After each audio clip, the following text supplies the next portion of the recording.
My electronic mail address is Sorry about the mess. Institutions in constant change like the PC industry are driven by rumor and gossip, and I thrive on both. My electronic mail address is deluged with inside information about everything from product flaws to who's sleeping with whom. What ties these gossipers together is a desire for truth. These people and their love of technology have fueled the PC revolution. To understand sleeping with whom.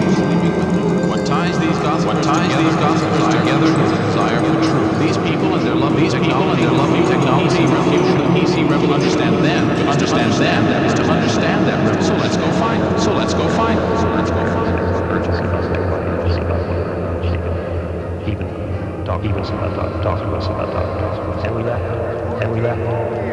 This is the moment. Digital research drop. IBM distinctly unimpressed with their reception. Went back to Microsoft. Bill Gates isn't the man second check. He saw the opportunity of a lifetime.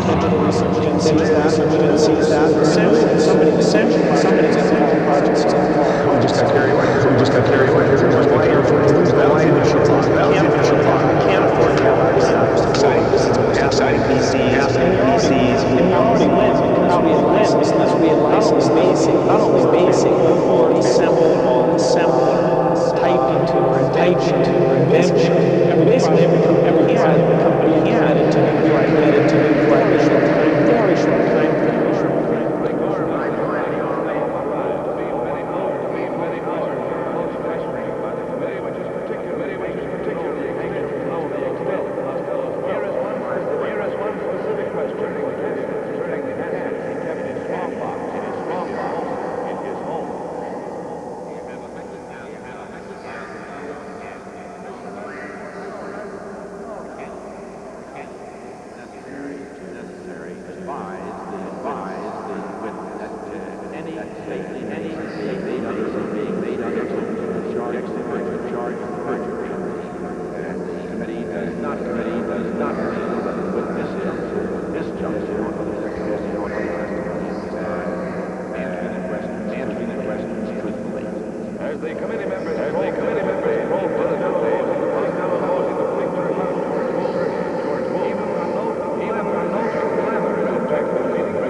He threatens the permanent walkout.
But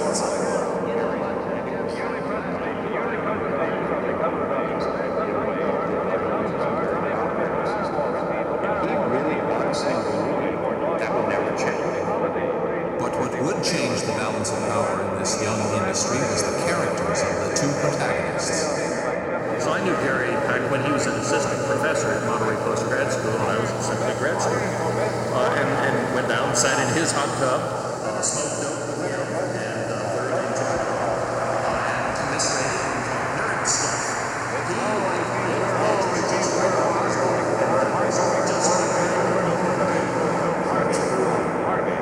Interested in how you drive the business. He worked on projects.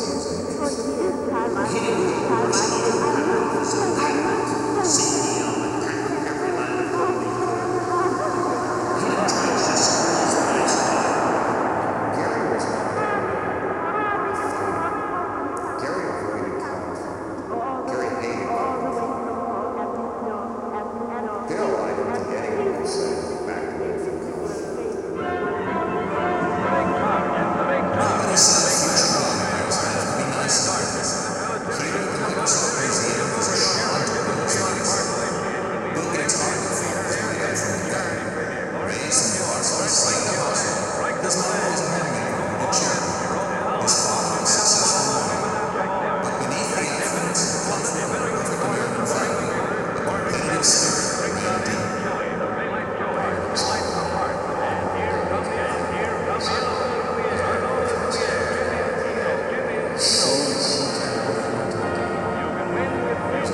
First, it requires computer language. That's what you type in to give instructions. Tell it what to do. Remember, it was a computer language called basic. Gates and downs to the first PC. The other bit of software requires that's the internal traffic computer itself. The keyboard, the screen, floppy disk instead of just losing the Operating systems tend to have neighboring unfriendly names, CPM, and MS-DOS. So they may be boring. It's operating systems, which Bill Gates is the richest man in the world. The story of how that came about is pretty interesting. So the contest began. IBM buy their software firm. Let's meet the two contenders. Gary Kildall, then age 39, his science PhD, and a 24-year-old Harvard Bill Gates. By the time IBM became Inc., Bill Gates and his small company was my biggest supplier of computer languages, PC industry. Many different computer manufacturers are making the system standard. With their operating system, the logical guy for the IBM to see was Gary Kildall. He ran a company, Intergalactic Digital Research. Gary his first operating CPM called CPM. He already sold 600,000. He was a big cheese of operating systems. Very, very, very competitive environment. And if you spent the weekend there, you were part of the competition. And it didn't matter whether it was hearts or pickleball or swimming to the dock, and there was always a reward for winning, and there was always a penalty for losing. One time was funny. I went to Bill's house, and he really wanted to show me his jigsaw puzzle that he was working on. And he really wanted to talk about how he did this jigsaw puzzle in 4 minutes. And on the box it says, if you're a genius, then you would do the jigsaw puzzle in 7. And he was into it. He's like, I can do it. And I said, no, I believe you. You don't need to break it up and do it for me. Bill Gates can be so focused that the small things in life get overlooked.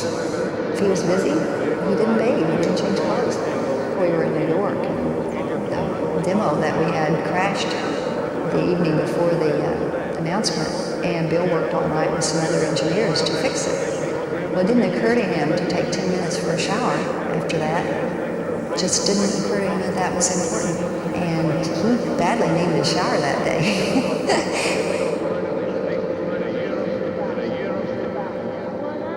The scene is set. In California, laid-back Gary Kildall, already making the best-selling PC operating system, CPM. In Seattle, Bill Gates, maker of BASIC, the best-selling PC language, but always prepared to seize an opportunity.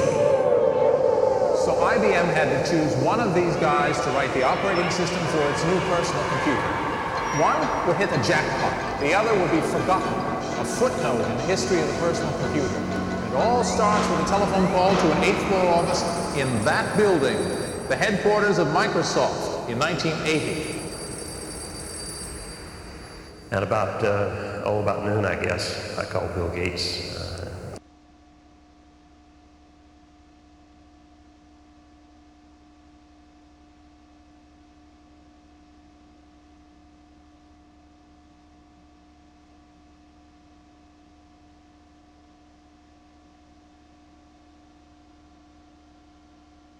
Who leads the barbershop quartet?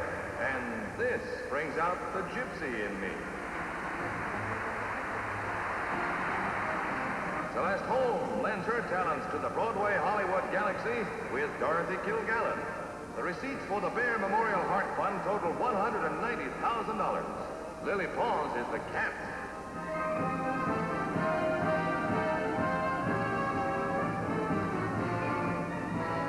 Now we have the professor on the flying trapeze. He never misses. Well, for your benefit tonight, we'll let him chill you. Everybody has a circus. A series of fashion surprises are presented by the famous European designer Schiaparelli at Munich's Bayerischer Hof. While primarily for the ladies, each creation draws applause from the male element in the audience. But of course, the models themselves who leave the gentlemen in a slight haze of rosy admiration. It was the entering wedge in the deadlock, which has An evening gown with a startling braided pigtail effect is one of the highlights. On the European front, General Eisenhower welded his North Atlantic Pact Army together with troops of 11 nations in a force which he hoped to raise to 62 divisions by 1954. European nations are expected to strain their economies to the limit to meet the defense requirements set up in his blueprint. America's economy itself was also severely jolted as Congress passed tax increase bills and price control measures. The new laws were the direct outgrowth of a staggering new defense budget of $58 billion. In a world of unrest, Americans shouldered an additional burden in the struggle between East and West, where the race for atomic weapons assumed new proportions and guided missiles took on new importance. The Matador, which someday may carry an atomic charge, is one of America's answers to the armament race, a contest that is the insurance of the free world against slavery.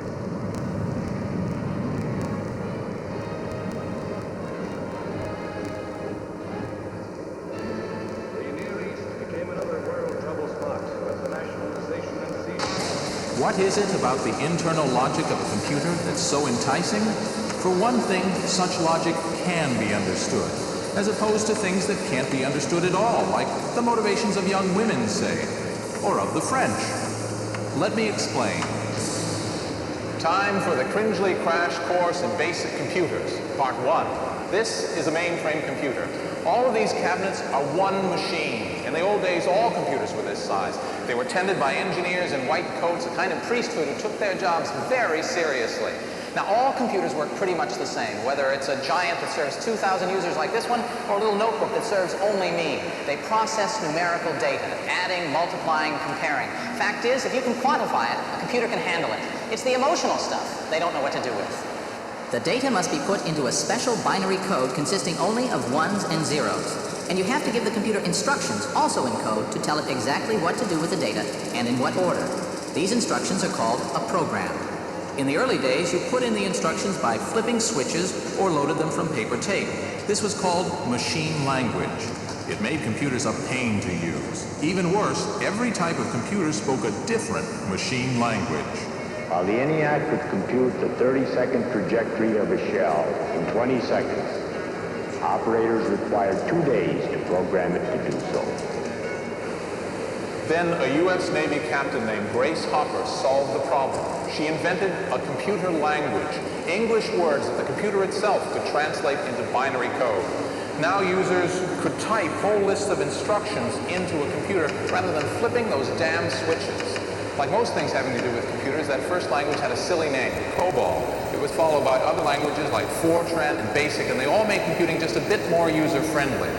So when some nerd tells you he's been up all night programming or writing software or hacking code, what he really means is he's been typing long lists of instructions into his computer. Mainframe computers were far from personal. They sat in big air-conditioned rooms at insurance companies, phone companies, and the bank, and their main function was to get us confused with some other guy named Cringely, who was a deadbeat and had a criminal record. Eventually, computer terminals did begin to appear in some schools, but most of us paid no attention. But there was usually one kid who did pay attention, falling in love with the digital purity of those ones and zeros. He was the nerd. And I took this book home that described the PDP-8 computer, and it was just like a Bible to me. I mean, all these things that for some reason I'd fallen in love with, like you might fall in love with a card game called Magic.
You know, some people they just live databases, and fifth normal form is just like nirvana, and they just quest for it, you know, that's what gets them up in the morning.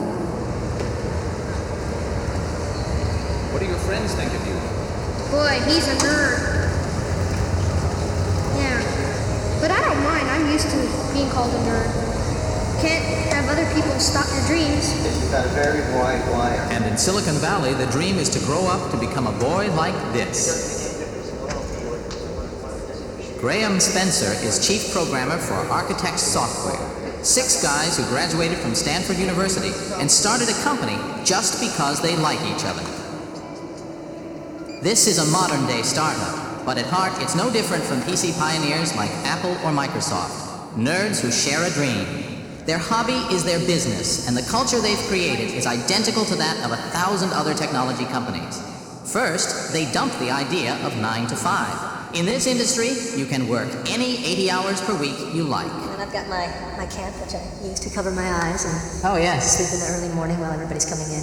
We didn't even obey a 24-hour clock. We'd come in and program for a couple days straight.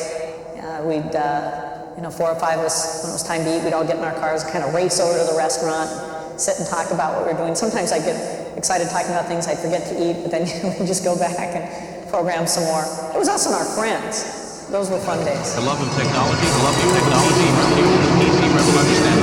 Understand them, So let's go find some. Let's look in the refrigerator. Whoa! We have Coke and cold pizza. Meet Edwin Chin. Saturday morning. That keeps me going. This could be 1976, 1976, or 1990. There is always a new generation of techies like Paul. Here's the Paul like this and watching TV, but not Interested in electronics and technology since I started 6 or 7. How old are you now? Steel pizza, body It's no coincidence that the only woman in the vicinity looks for is this is a boy. This is a boy that shines. The obsession of boy, electronic box, unpredictable people, engineers, programmers, but mainly, we call them nerds. I think this nerd is a person who gets in the way of the moment. and a